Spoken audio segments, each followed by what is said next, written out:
Shapiro is the editor-in-chief of DailyWire.com, a syndicated columnist and the host of the Ben Shapiro Show. He joins us right now from the West Coast. Ben, good morning to you. Morning. I'm sure you've been watching. It's a feeding frenzy on some of the other channels regarding what the president may or may not have said yesterday when he was in that DACA deal. And it was reported by the Washington Post initially that he said a word we're not going to use on this program, referring to certain countries. But the president then tweeted this out about an hour ago. He said, the language used by me at the DACA meeting was tough, but this was not the language used. What was really tough was the outlandish proposal made a big setback for DACA. All right, so we've set the table. Where would you like to start? Well, I mean, I think that we can start with the denial. It's unclear, whether this was said or not. Now the president has denied it. Right. I would have preferred that if he was going to deny it, he did it right away, obviously, rather than waiting 15 hours to do so, because obviously things sort of blew up in the meantime. As far as the comments that he's accused of saying, there are really two comments that he made, right? There's the one where he said, why are we letting all these people from bleep hole countries into the country? And then he said something about all these Haitians, they should be deported or something, something along those lines. Get them out. The second accusation. Yeah, to get him out, something like that. That second accusation seems less well substantiated than the first in terms of the sourcing that the Washington Post used. And it's the second accusation that I think is worse in a lot of ways. The first comment that there are a lot of reasons people seem offended this morning. One is the idea that Trump said some countries are bleep holes. To be fair to the president, some countries are really crappy, right? In Sudan, North Korea, Haiti is not a great place to live. It has a life expectancy of 63 years and an average annual GDP per capita of like $730. It's not a great place to live. So, and the cursing, is it something that we love? No, but he said it behind closed doors, unlike Joe Biden, who actually said on a live mic that President Obama's Obamacare deal was a big effing deal, right? So right. The vulgarity, I find the media is jumping up and down over that a little bit extreme, considering that they're happy to actually say the word that none of us are saying on air right now over and over on other networks. Yeah. The second question is whether he's actually saying that people from bad countries should not come to the United States because for some nefarious reason. Now, there are two reasons why you could say that people from those countries shouldn't come over or shouldn't be privileged in, for example, the diversity visa lottery program. The first reason is not actually bigoted, right? That's the idea that depending on the country that you are from, you may not be as well able to assimilate. And that's not a black-white thing. If you're from Russia, maybe you're not as able to assimilate easily as if you're from Great Britain. And in this case, the president's choices of countries are really unfortunate because when he contrasts Haiti and Norway, it gives people the ability to say, well, he's meaning black and white, when really all that he means is maybe assimilation rates aren't the same from different countries, which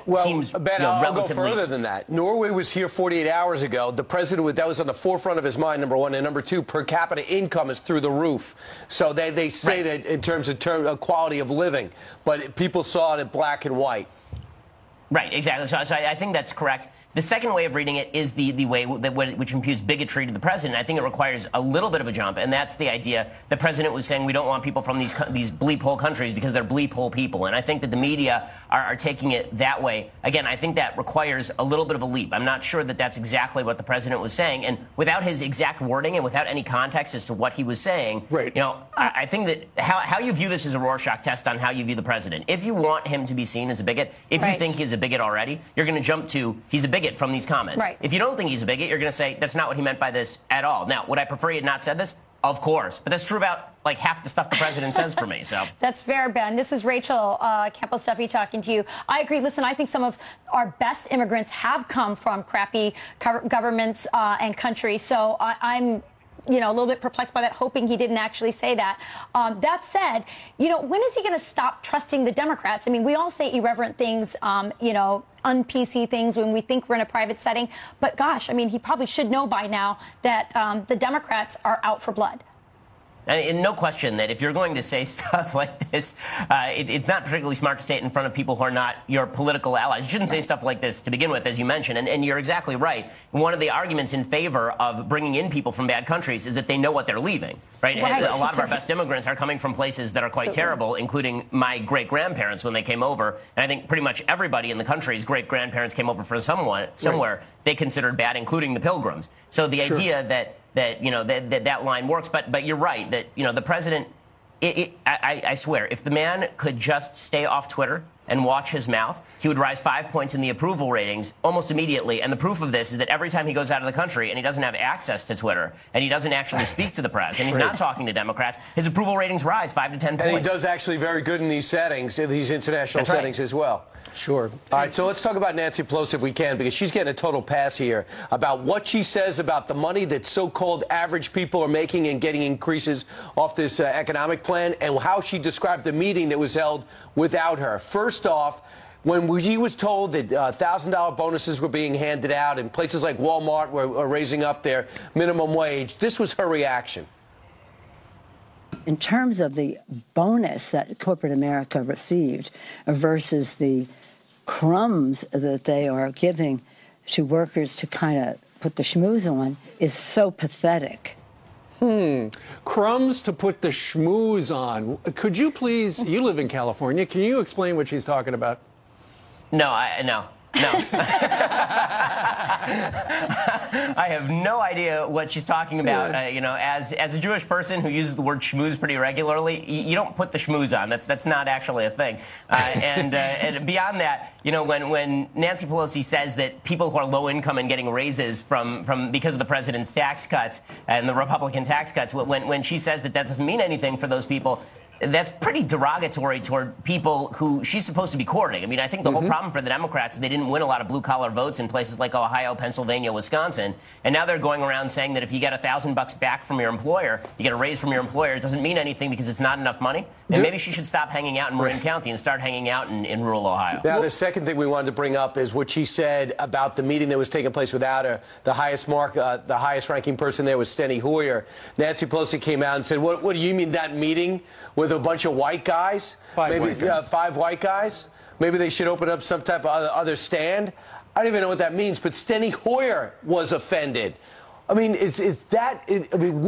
number one, do people have to worry about her stability?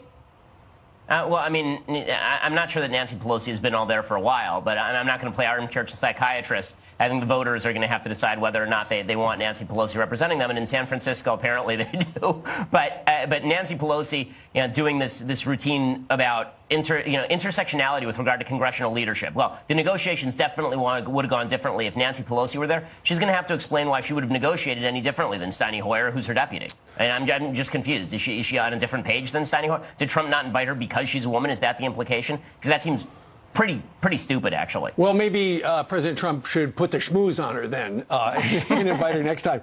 One other thing we wanted to ask you about, and apparently there is a newspaper report that the Obama administration tipped off Iranian terrorists that Israel planned to assassinate him just because they wanted to make sure the Iran nuke deal, a Barack Obama legacy item, went through.